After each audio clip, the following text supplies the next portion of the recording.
Takotsubo Cardiomyopathy, also known as broken heart syndrome, is a type of cardiomyopathy that is characterized by temporary or transient regional systolic dysfunction of the left ventricle in the absence of significant coronary artery disease.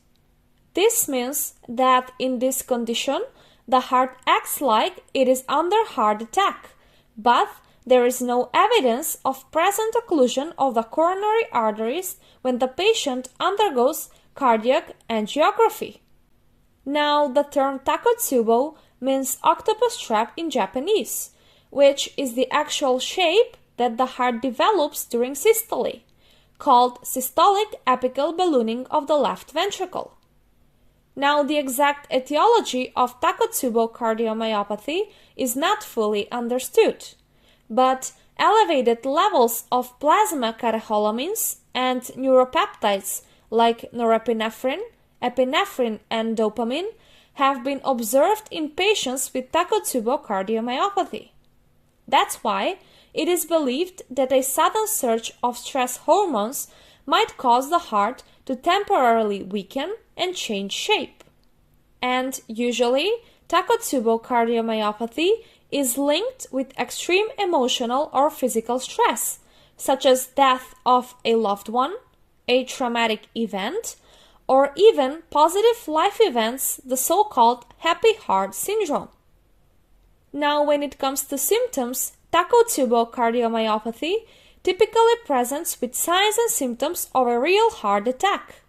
The most common symptoms are chest pain, dyspnea, and syncope.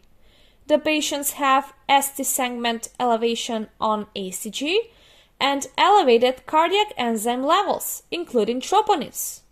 However, when the patient undergoes cardiac angiography, there is no significant coronary artery stenosis, but there is present left ventricular apical ballooning, the octopus trap. As we can see, the Takotsubo cardiomyopathy is a diagnosis of exclusion that can only be made after coronary angiography is performed because of the indistinguishable features from acute coronary event. However, the next few criteria must be present. Those are transient hypokinesis or dyskinesis in the left ventricle, the absence of obstructive coronary disease, new ECG abnormalities such as ST segment elevation or T-wave inversion, and the absence of pheochromocytoma and myocarditis. So besides ECG and cardiac angiography, the transthoracic ultrasound and the cardiac MRI are key diagnostic tools. Now, when it comes to treatment, since the initial presentation of Takotsubo cardiomyopathy is similar to an acute coronary syndrome, the initial treatment involves aspirin, beta blockers, ACE inhibitors, lipid-lowering agents, and coronary angiography to rule out obstructive coronary artery disease. After that, the therapy is guided by the patient's clinical presentation and hemodynamic status.